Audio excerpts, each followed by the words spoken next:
Assalamualaikum warahmatullahi wabarakatuh. Perkenalkan, nama saya Muhammad Agus Hakim dengan NIM 2203061. Di sini saya akan melakukan praktikum tentang Electronic Power Steering atau disebut juga dengan EPS. EPS adalah sistem kemudi pada kendaraan yang menggunakan motor listrik sebagai pengganti pompa hidrolik. Adapun kerusakan yang biasa terjadi pada EPS yaitu sensor rusak, yang kedua yaitu kerusakan pada motor elektrik, yang ketiga kabel rusak, selanjutnya masalah pada kelistrikan, contohnya fuse rusak, relay rusak, motor rusak. Dan itulah beberapa kerusakan yang ada pada EPS. Selanjutnya kita akan menyebutkan komponen-komponen pada Electronic Power Steering. Baik, di sini kita akan menyebutkan komponen-komponen yang ada pada sistem Electronic Power Steering. Yang pertama yaitu ada baterai. Di sini karena kita hanya menggunakan papan simulasi, jadi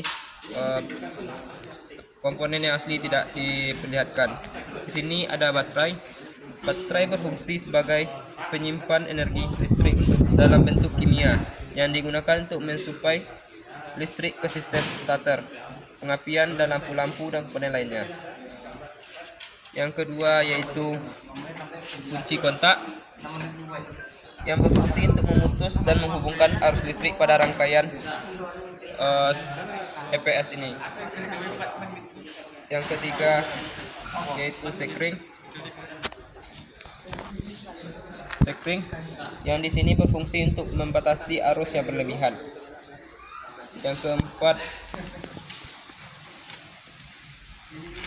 yaitu control module atau biasa disebut juga dengan ECU. Komponen ini adalah bagian terpenting dari sistem kontrol elektrik. Selain fungsi utamanya sebagai pengontrol tenaga dan arah putaran, juga dilengkapi dengan onboard diagnostic display dan valve self function.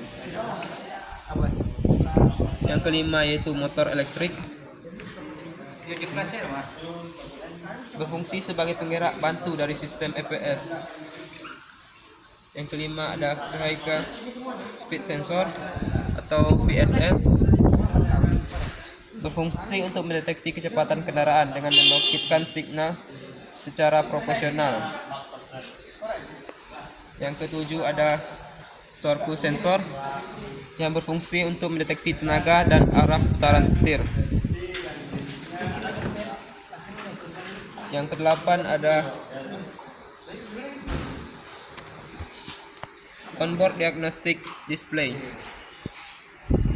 berupa indikator di kolom instrumen yang akan menyala jika ada masalah dengan EPS.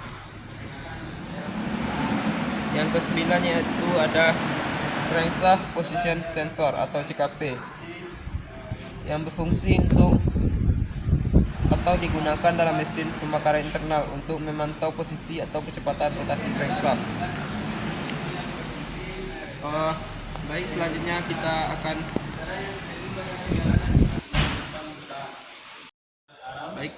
kita akan menjelaskan secara singkat cara kerja sistem EPS. Baik, di sini pada saat kunci kontak diputar, kontrol modul akan memperoleh arus listrik untuk kondisi standby. Bersamaan dengan itu, indikator EPS pada panel instrumen menyala. Saat mesin hidup, espresso segera menginformasikan pada kontrol modul untuk mengaktifkan motor listrik, dan klud pun langsung menghubungkan motor dengan batang setir. Salah satu sensor yang terletak pada steering rack bertugas memberi informasi pada kontrol modul. Ketika setir mulai diputar, disebut torque sensor, ia akan mengirim informasi tentang sejauh apa setir diputar dan seberapa cepat putarannya. Dengan dua informasi tersebut, kontrol modul segera mengirim arus listrik sesuai yang dibutuhkan ke motor listrik untuk memutar gigi kemudi. Dengan begitu proses memutar setir menjadi ringan.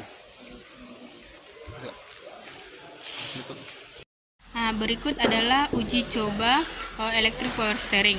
Pada sesi ini kita akan mencoba menghidupkan tanpa adanya electric power steering.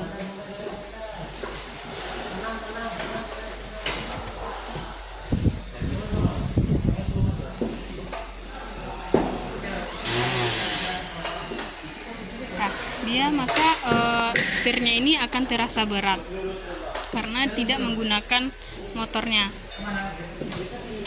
Berikut adalah pada saat menggunakan motor power steering.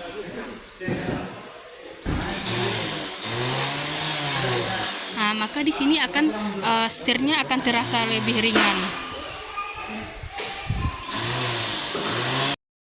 Itulah coba dari electric power steering, dimana kita mulai dari analisis kerusakan, nama-nama komponen, setelah itu coba.